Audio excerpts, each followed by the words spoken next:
Welcome back, guys. I'm excited to be here with Aaron, who's the founder of Deck Chair Millionaire, the top 100 income earner in direct selling, and a cool dude that just loves lifestyle, living up in Noosa, brother. It's exciting to be here. In fact, I got a little few notes about when we first connected. I think it was 2014, 2013, and I've kind of been watching you since then. Do all sorts of stuff from, the Deck Chair Millionaire stuff, from going out there with all your different businesses, doing the things with the housing. I saw your little comment on Ty's post the other day, which I think was brilliant, but I won't jump straight in there and jump the gun. But mate, welcome to the show. Thanks, Chris. It's great to be here with you, mate. And yeah, likewise, been watching what you're doing, and to jump on the podcast today. It's a good collaboration, and look forward to sharing with everyone. Yeah, man, absolutely. So why don't we just start there? Why don't you give us a little bit of a history or background of you, what it is that you've been focused on, and then we can dive into some real content after that. Yeah, I guess, I think I was born an entrepreneur, to be honest, mate. When I look back at selling all my Christmas presents and birthday presents back to my brothers and sisters for $1 and $2 when I was, 5 and 6. So I think it was a little bit born into me. And nice.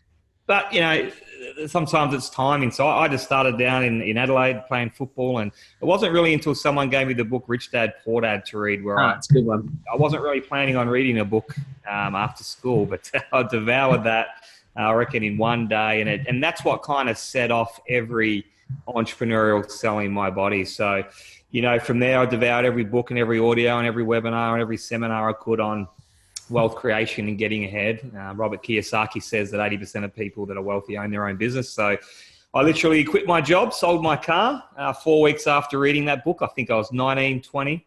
And I bought my first business. It was a gym down at the foreshore in Glenelg in South Australia. And I loved it.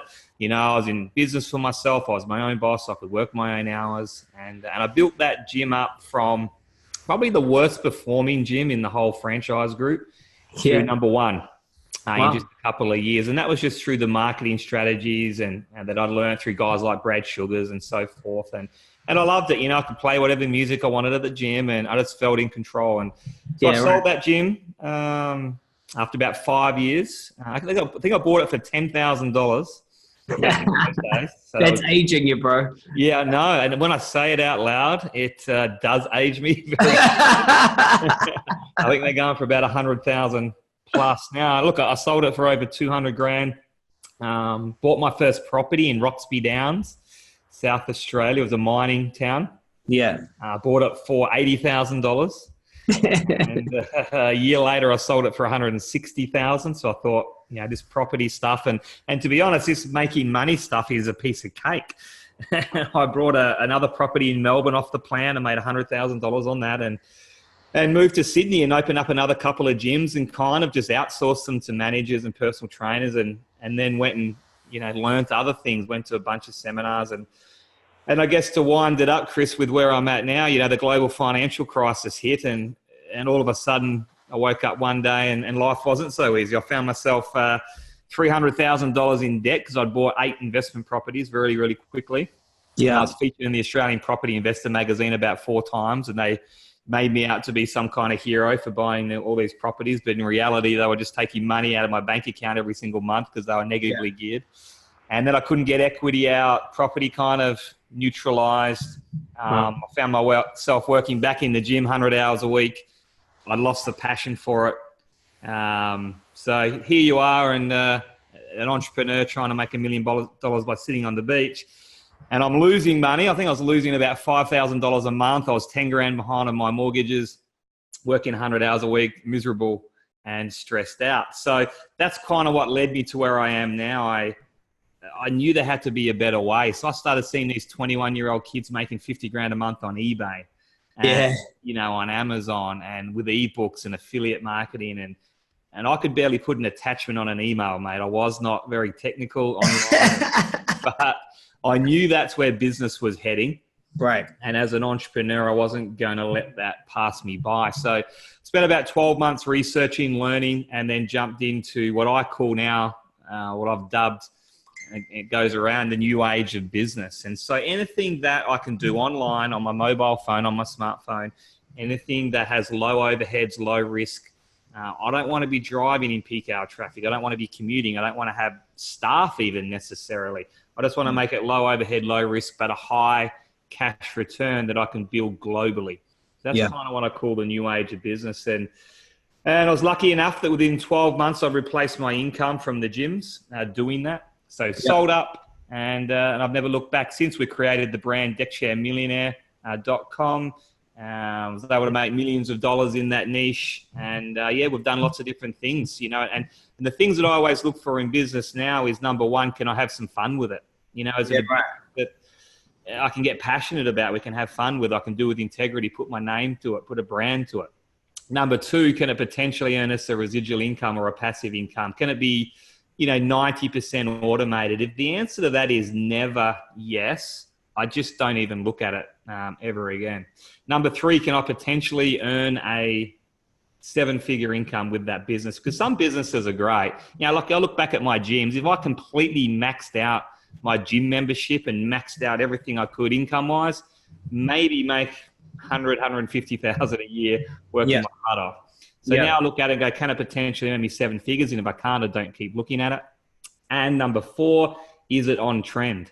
So is it on a global trend? You know, I don't want a business where I have to educate people on the fact that they need my service or they need my product. I want there to be a hungry crowd that are already looking for what I have, and they can find me, and I just do it a little bit better. So, yeah, that's the advice we got when we first started online. Don't go and invent something or sell baseball bats because you love baseball.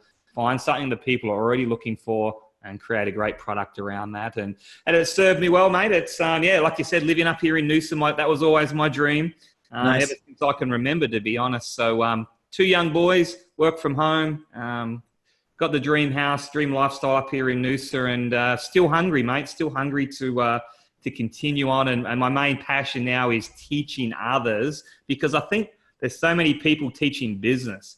But as people find out, they go from being employed into business, or they get a franchise or whatever it is, and they're better off being employed because the business owns them, they're working their butt off, and they're really not getting any further ahead. So it's about new age business, but also having the lifestyle to go along with it, which at the end of the day, if people are honest, that's why they're trying to get into business for themselves, to have a better lifestyle, spend more time with their family. So that's me, mate, in a nutshell.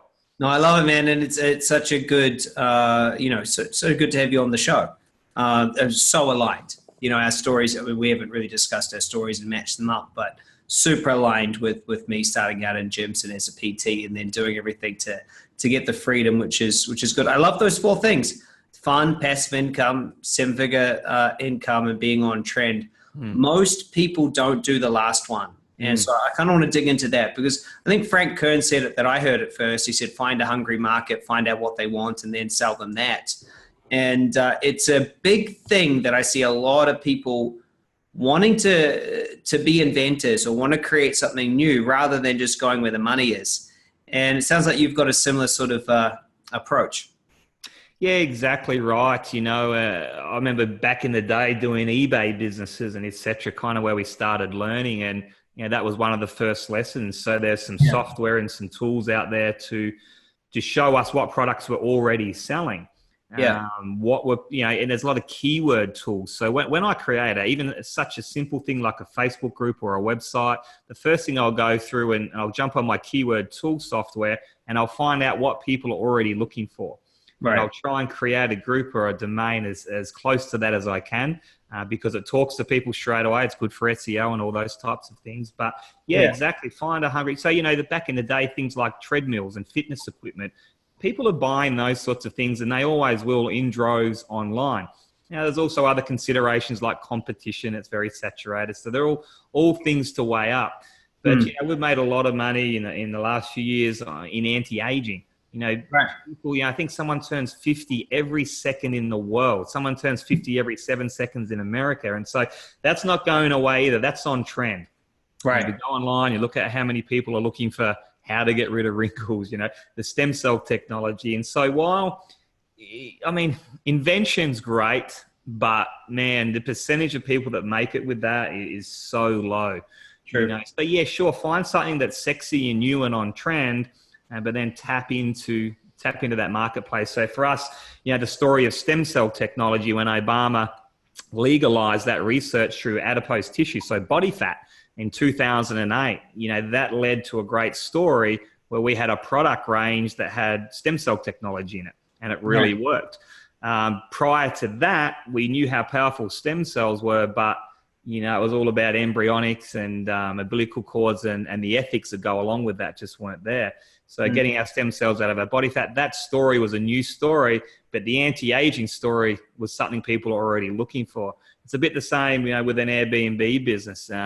Short-term accommodation's always been there, but Airbnb's new, it's hot, it's trendy, but we show people how they can tap into that market that's already in a new way. So it's people love something new and sexy, but you don't need to go and invent it. There's a lot of things that are already out there. And if I look back at our property portfolio and our systems now, I take the same philosophy. So those 8, I say a lot of this, Chris. One of my real estate mentors sat me down and said, "Why are you doing this?" And I said, "Well, real estate's a proven way to get ahead." "Yes, but what's your end goal?" And I said, "Well, basically, mate, I'd love to be sitting on the beach in Noosa making $1 million." He said, "Okay, how's negatively geared property going to do that for you?" True. And there was just a long pause. I'm sitting there thinking, okay, I can sit there and pray for them all to double and go up, and that could take 7 years, 10 years, could take 30 years. It may never happen. And so I sat down long and hard about it, and we end up selling everything. So we've sold just about all of our properties except for the one here in Noosa and a couple in Adelaide. And we have cash flow properties. So now it's low overhead, low risk, literally no money down, and they bring us in a cash flow every month. So I kind of took the same philosophy with my property as I did with business.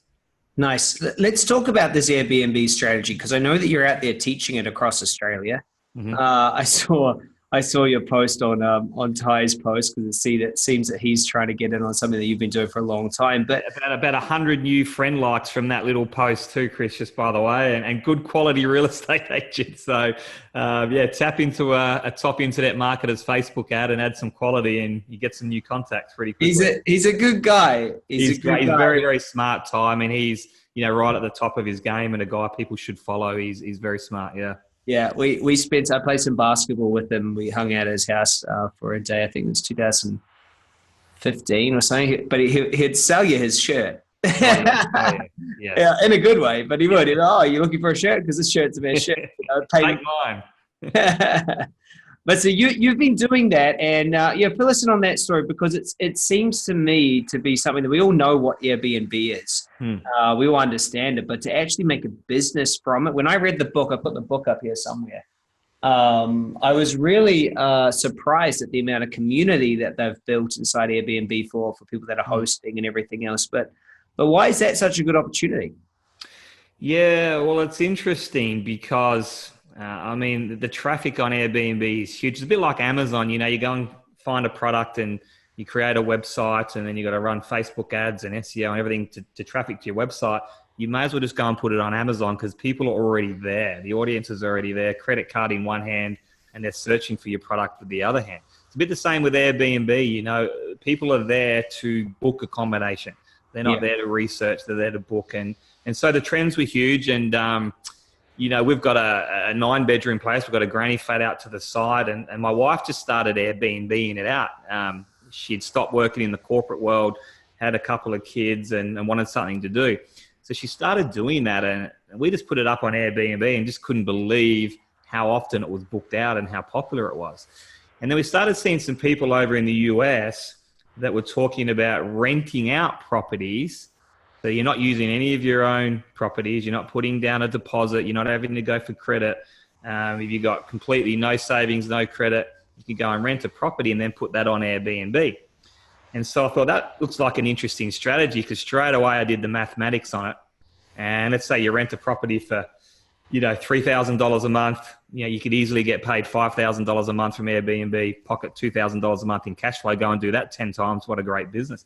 But until I looked into it, I thought, I don't want to be the sort of guy that sneaks around, rents out properties and puts them on Airbnb. I don't think that's a good long-term business. It's kind of not the way I do business. And so I kind of dismissed it. But then I went back and looked at it again, looked at the legalities of it. And look, as long as you've got the owner's permission and they sign a legal lease with you, to say, hey, we'd love to rent your property for $500 a week, but what we want to do is turn around and put it on Airbnb. Are you okay with that? And we pitch the benefits of doing that. They'll either say yes or no. And we sign a legal lease that states, similar to a normal tenancy lease, but it states we're going to put it on short-term accommodation websites like Airbnb. So then the owner's getting his guaranteed $500 a week in rent. Yep. And we're pocketing the difference. So if we get paid, $5,000, $6,000, $7,000 from Airbnb, we profit the difference between that and what we're paying in rent.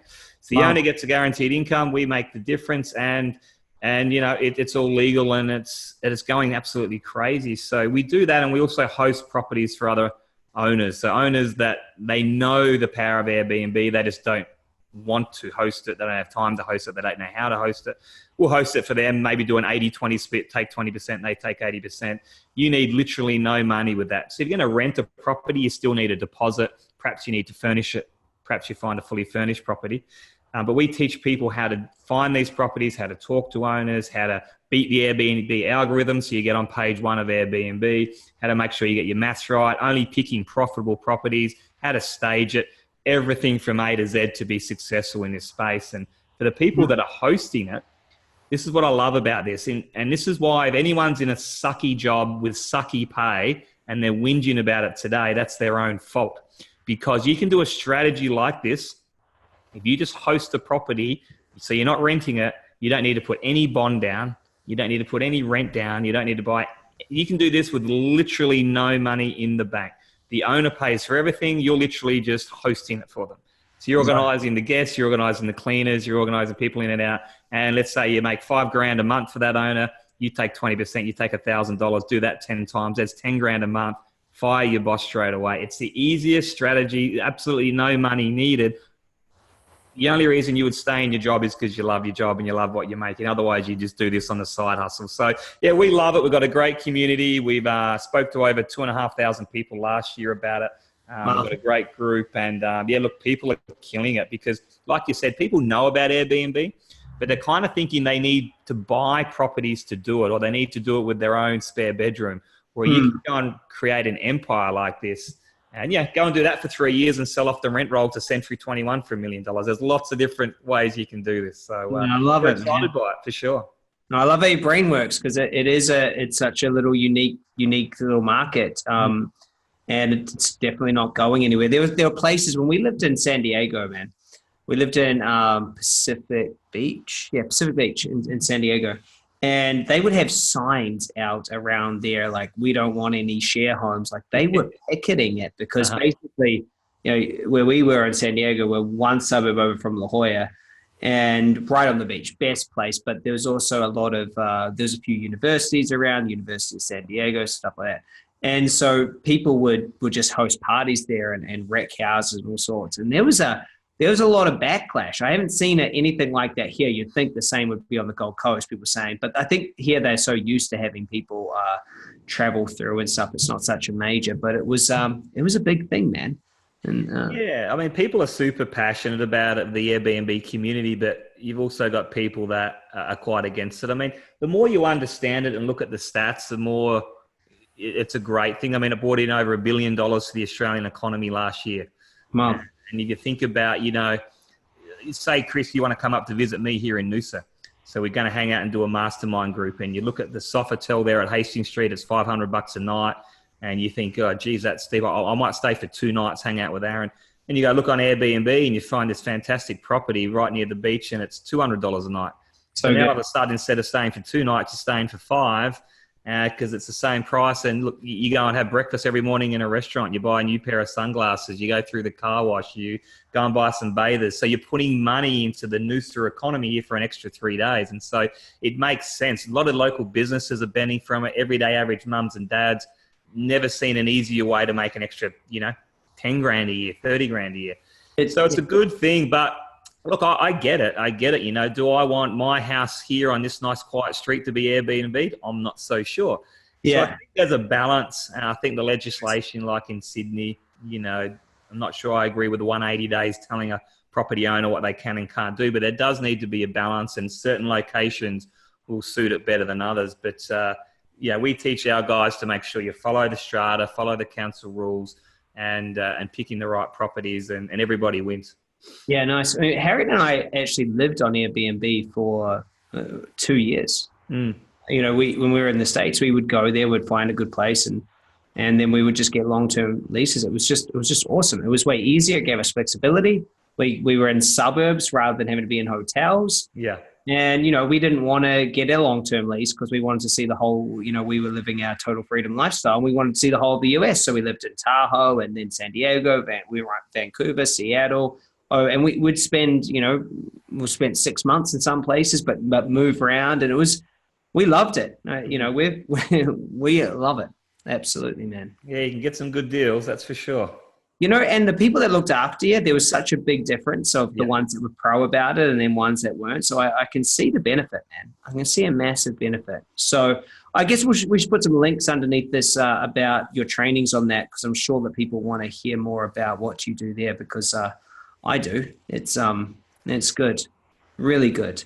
What have you? What's coming up for you this year, man? What's your focus? Yeah, we're going to continue down that track. So, you know, we'll get on tour again February or March and do every major city and educate people on how that model works and work closely with the people that want to build, you know, their own Airbnb business.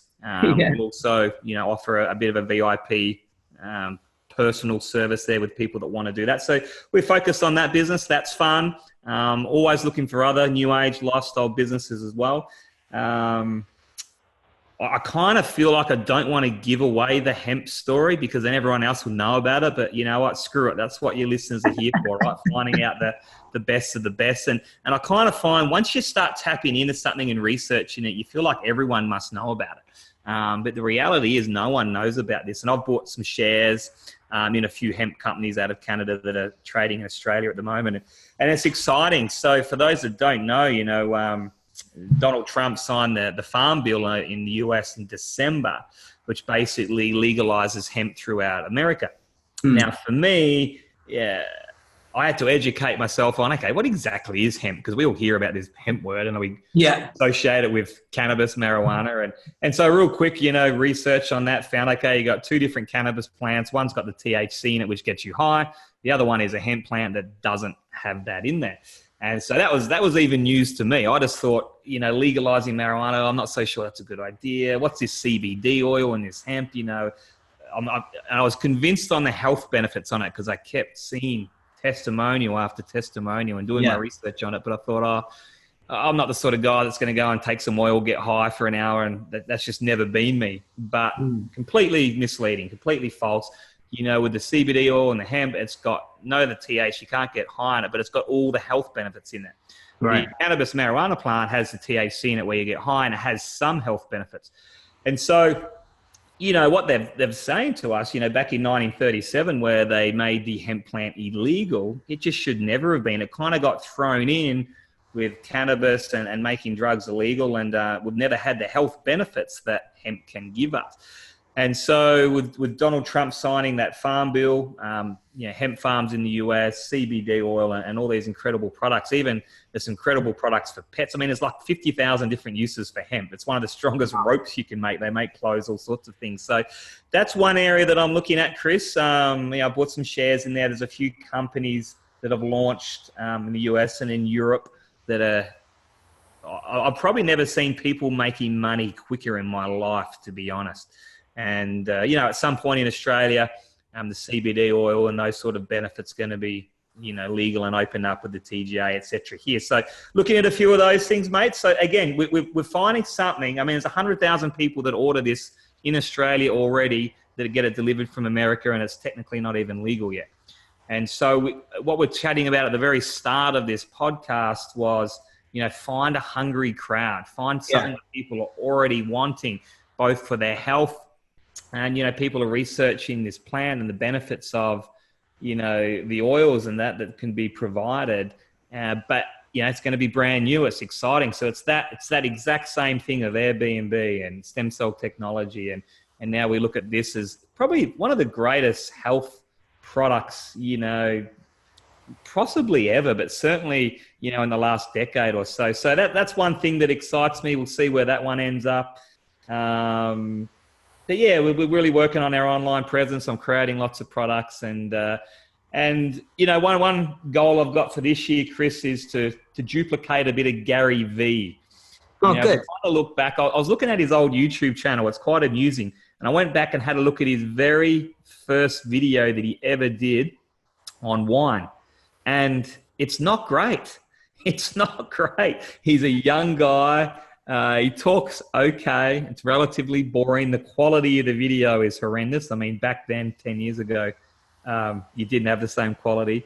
But all he did, Chris, and you probably know this already, he did a video every single day for 5 years. That's all. A video every single day for 5 years. You know, I'm just to interrupt there for a second. I'm obsessing about YouTube at the moment, and I put a lot of time into Facebook over the last 8 years. And I actually wish that I'd chosen YouTube. Mm-hmm. And the reason is because it's searchable. Mm-hmm. So I've just shifted, and listeners will know this. I've just shifted off Facebook to YouTube because it's searchable. It stays there for a long time. You shoot a video, whereas Facebook, you do something great. That was good. And it's gone. So, dude, I'm all in on that. We have 2 videos going out every single day this month. So, that's where it's at. And there's a couple of things that work there. Like you said, it's the second biggest search engine in the world behind Google. Yeah. It's searchable not only on YouTube, but also Google, because Google own YouTube. And so they want to promote videos if you can do that right. And you can build relationships with your listeners, with your viewers, with your potential clients, because now they're looking at Chris Duncan's beautiful face. They feel like they know him. They can hear his voice. They can see your mannerisms, your body language. They're going to make a decision whether they like you or not straight away, and whether they want to do business or not with you. So in 2019 and beyond, this is how we can come into people's living rooms and build relationships. And people want to do business with people they feel like they know and trust. And that's where video is powerful. Yeah, very, very powerful. So yeah, mate, it's exciting where we go with that. And if you continually do it, the key is consistency with that. Number one, you get better at them. And number two, you just get an organic following. The people that want to jump into that niche will find you. So that's 100%. Something that I'm working on pretty heavily this year. Have you seen what Dan Locke has done? I'm not sure I'm familiar with him. Dan Locke. So this guy, he didn't put any videos out until 3 years ago. And then didn't put the foot down until 2 years ago. He's now got over 1 million followers or subscribers, whatever it is. I believe he's ahead of Gary Vee. And there's not that many in the business space. Mm-hmm. And he's the high ticket closing guy. He's the Asian guy that's in the really nice suits all the time. And I listened to a podcast on his. I bought a couple of his programs, and it's so simple. There's a few things that you got to do and know, but really, the biggest investment that I see that anyone, doesn't matter how much money you have or not, as long as you have a smartphone, the investment you can make right now is by building your show and creating your brand. And people always ask me, Chris, well, how do you have 200,000 followers? How did that happen? I was like, oh yeah, well, I just paid for it. Not. It took me, it's been, we've been watching each other go out there and actually do it. It's like, you don't just show up once. You don't show up for 1 year. And that's, I like that. You got a lot on this year, man. Yeah, it's going to be a busy year. And just on that too, Chris, I think it amazes me when I talk to people about something like this, how fearful people are to simply turn their phone around and do a video. And so, if you're going to be an entrepreneur, if you've got dreams and goals and desires, yeah, sure, picking up the phone sometimes can be scary. Doing a video sometimes can be scary. Putting yourself out there can sometimes be scary. But if you want to get to where you're going to go, you got to have courage. And so the difference between entrepreneurs that make it and don't, most will feel that same fear, particularly in the beginning. But guess what? They just did it anyway. They just simply turned the phone around and they shot a video. Don't worry about getting it perfect. You never will get it perfect. That's one of the biggest faults with a new entrepreneur, is trying to get everything perfect. Simply turn the video, the phone around, do a video. There's only one of you. No one else can copy your brand, and just start doing videos, even if it's a Facebook Live or whatever it is. What I do is I do a Facebook Live, I save it to my camera roll. That then gets edited, put up on YouTube and across other platforms, and I outsource that to someone. It's not hard. And these are some of the things I'm going to be teaching people in, my new Deck Chair Millionaire group this year. But you've got to find a way to get courageous, and whether that's doing 20 push-ups before you do it, going for a run, watching a motivational video, beating your chest, whatever, you got to be courageous in business, and in the new age of business, hey, these are just things that are powerful. So just get on with it, get it done. You'll find your tribe. You'll find your tribe. They'll find you. Yeah. It's good, man. I love that. Really. We talk a lot about that with our marketing company. That is what we do. We have someone shoot their video. We splinter it off into all the different areas, recycle, retargeted traffic through all of it. And it doesn't take very long. It doesn't take very long at all. I think we started a channel. You'll like these numbers. We started a channel. Haven't told my list about it, so everyone here doesn't even know about it. It's a totally brand new channel. We're up to 371 subscribers, and we started that on the 1st. So what is the date today? That's the 22nd. So 371. So no existing list, because I'm using it as a case study of just what you can do without my name's not on it. It is me on it, but my name's on it. No one knows about it. I haven't put it on my Facebook. I haven't shared it anywhere. It's just doing the right thing with the video, putting the right keywords, the right descriptions, understanding how to piggyback on other people's stuff. It's just, yeah. But the big thing is what you said, is the courage to get out there and freaking do it. Yeah. You just got to do it. I did a talk on stage once, and the title was "Just Do It." Just go out and make a ton of mistakes and be average in the beginning, because the thing that'll happen if you do it consistently, you'll just get better at it. But the 100% guarantee, if you don't do anything, nothing's going to happen for you. So that's a guarantee. What's going to happen if you just have a crack? Yeah, and that's what it's all about. It is. Brother, we're running out of time at a rapid speed. We'll have to get you back on, though. What would you like to leave with the audience as final takeaways for your first appearance on Total Freedom TV? Yeah, it'd be great to come back, Chris. I mean, there's got so much we can talk about. I guess, for the people that are listening to this type of podcast, you're somewhere along your journey. So you're looking at transitioning, you've just started, you're going pretty well, and there's going to be some guys that are smashing it out there. So always think big. So if you're smashing it, think bigger. Where can you go with this? Because I tell you what, you get complacent and things can turn around very quickly. If you're not growing, you are going backwards. But for those guys that are starting out, there's never been a better time to be in business. To be able to do this podcast, it wasn't very long ago, we simply couldn't do it. To have smartphones, to have it's just an incredible way to reach your audience. I mean, I've been in the direct sales industry for, 2 decades, if you can look at my starting process. And when I started, it was literally picking up a landline and dialing numbers. There was no sending a text message even back then. It certainly wasn't Facebook or YouTube. So we're at an incredible time with social media. And so, like I did a Facebook Live this morning, you've just got to get your skill and knowledge up. So listen to these sort of podcasts to understand what you need to do. So that's your knowledge. And then it's about skill, and that's just practice. So finding out what you want to do and then getting good at it. And if you don't want to get good at it, or you're just not technical like me, outsource everything. So I outsource just about everything I do. I do the basics on my social media, and everything else is outsourced. I've got an Indian bookkeeper who does a great job, Gulshan, and everything's outsourced. So guys, tap into it. Tap into people that celebrate you, that can be mentors to you. There's so many cheap ways to learn today.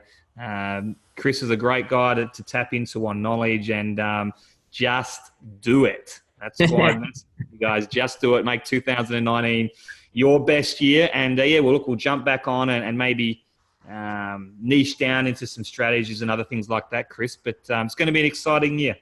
Yeah, I love it, man, and appreciate your time. I know you've got a lot of things on. I know you've got time, but where you put that is always, it's always a choice. So thanks for spending some time with us today. Listeners, I think the best place is to go to deckchairmillionaire.com. Is that right? That's it, mate. And you'll be able to find everything I'm involved in there. Get in contact with me if you need to. Yeah. Yeah. And reach out on social media or Facebook or those things. I'll put all those links so you can go and stalk Aaron, follow him around and see what he's doing on YouTube and Facebook and Instagram. I'm sure he's there as well. So again, thanks, mate. And if you're listening, thanks for tuning in again. I'll see you in the 7-Figure Influencer group. Until next time, live with total freedom.